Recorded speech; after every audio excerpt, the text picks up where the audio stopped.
Hey there. Karibu tena kwenye kipindi kingine cha Fungua Neno.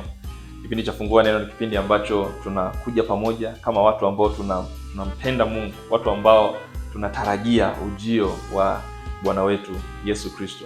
Tunakuja pamoja, tunafungua neno, and then tunajifunza kutoka kwenye neno la Mungu. Hii episode itakuwa ni episode ya kwanza kwenye series mpya ambayo tunaianza kwenda kwenye kitabu cha Philemon, au kwenye Kiingereza nasema Philemon. Kwa wale ambao mnafika kwa mara ya kwanza, tuna series ambazo tumezifanya kupitia kwenye kitabu hicho cha waraka wa Paulo kwa Wakolosai. Tukaangalia kwenye ule waraka wa Petro wa kwanza, alafu tukaangalia pia kile kitabu cha ile nabii Hagai. Kwa hiyo kama hujaziangalia hizo series unaweza kwenda kuziangalia. Lakini tumechagua kitabu cha Philemon hususan kwa sababu ya kwamba ni mwendelezo.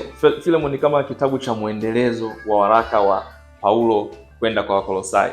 Huu kama ule ulikuwa ni waraka pia. Kwa waraka maana yake ni barua. Kwa ile ilikuwa ni barua ya Paulo kwenda kwa kanisa la Wakolosai. Hii ni tofauti kidogo. Ni barua ambayo haiendi kwa kanisa, inaenda kwa mtu. Huyu mtu ndio ambaye anaitwa Philemon, ya? Kwa hiyo ni waraka au barua ya Paulo kwenda kwa Philemon. Kama ile barua ya Wakolosai, hii barua pia iliandikwa kwenye wakati huo wa miaka ya 60 AD au baada ya Kristo. Kana kwamba huo wakati ulikuwa ni wakati ule wakati Paulo yuko anaandika ile barua ya Wakolosai. Kana kwamba hizi barua, kuna hizi barua 4 wanaziita prison epistles, au barua ambazo ziliandikwa wakati Paulo yuko gerezani kule Rumi. Hizi barua 4 kama mtakumbuka, ilikuwa ni hiyo barua ya Wakolosai, barua ya kwenda kwa Waefeso, ile barua ya kwenda kwa Wafilipi, pamoja na hii barua ambayo ilikuwa imeandikwa kwenda kwa Philemon, ya?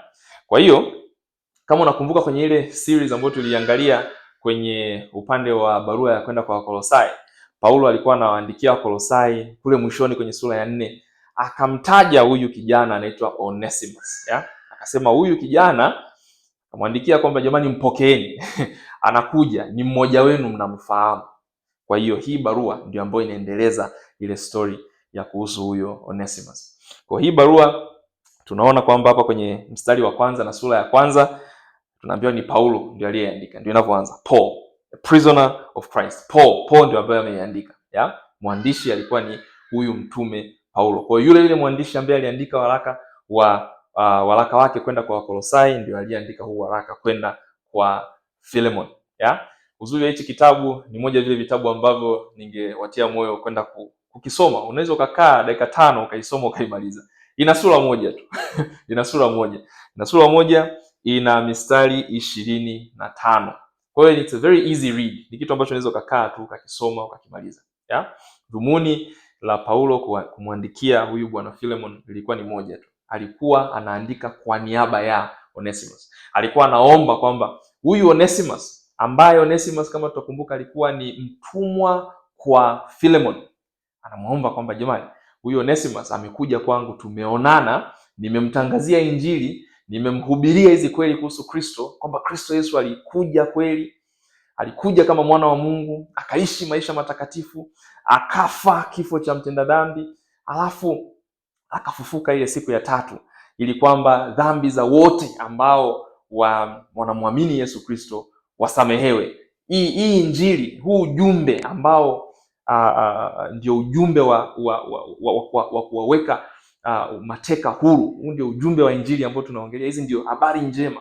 Huu ujumbe Paulo alimhubiria au alimuelezea huyu bwana Onesimus, alafu huyu Onesimus akawekwa huru. Huyu Onesimus akafanyika kuokoka, akawa Mkristo. Sasa Paulo akiwa Rumi anaiandika hii barua, anampa Onesimus mwenyewe, anamwambia rudi kwa huyu ambaye ulimkimbia. Rudi kwa huyu Philemon, kwa sababu Philemon namfahamu. Philemon ni muumini kama mimi. Philemon ni mtu wa Mungu. Kwa hiyo rudi ukamwambie mimi nimekwambia ukarudi kwake, ya? Kwa hiyo hayo ndio maudhui ya hii barua. Ni barua ambayo inamuomba Philemon asikilize maneno ya Paulo kwa ajili ya Onesimus, ampokee kama Mkristo mwenzake. Hivyo basi kwenye sura ya kwanza mstari wa kwanza inasema Paul kama tulivyosema ni mwandishi, a prisoner of Christ. Hapa Paul anachezea haya maneno kidogo. Anasema yeye ni mtumwa wa Kristo. Lakini wakati anaandika hii barua, yeye pia alikuwa ni mtumwa wa Warumi.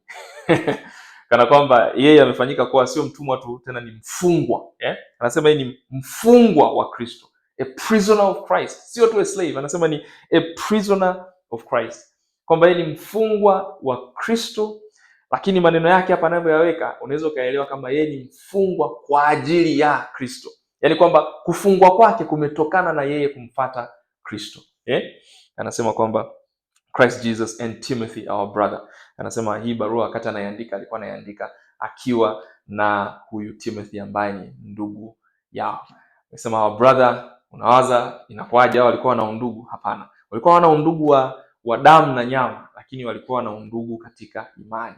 Hivi ndivyo ambavyo Paulo anaweza akamuita Timothy our brother, sio your brother, sio my brother, our brother, kwamba nyinyi kama mmemwamini Kristo, kama mimi nilivyomwamini Kristo, basi na yeye amemwamini Kristo, hivyo na yeye anafanyika kuwa ni ndugu yetu.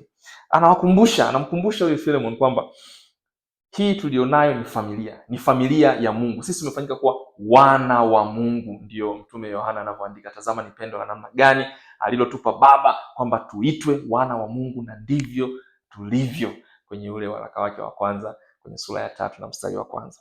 Kwa hiyo Paulo anajitambulisha, anasema mimi niko naandika. Wakati huu unaweza ukafikiria kwa nini barua zilikuwa zinaandikwa kama vile kinyume.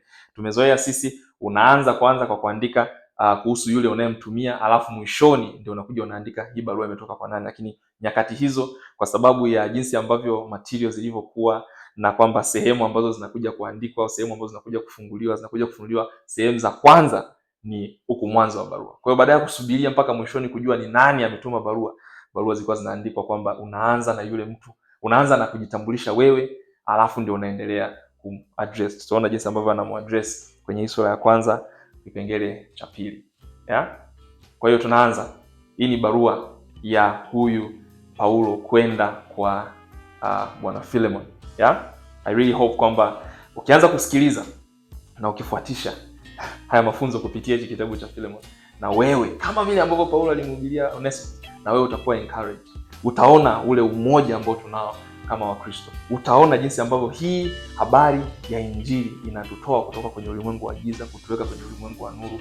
Inatufanya sisi kuwa kama Paulo hapa anasema prisoners of Christ, wafungwa kwa ajili ya Yesu.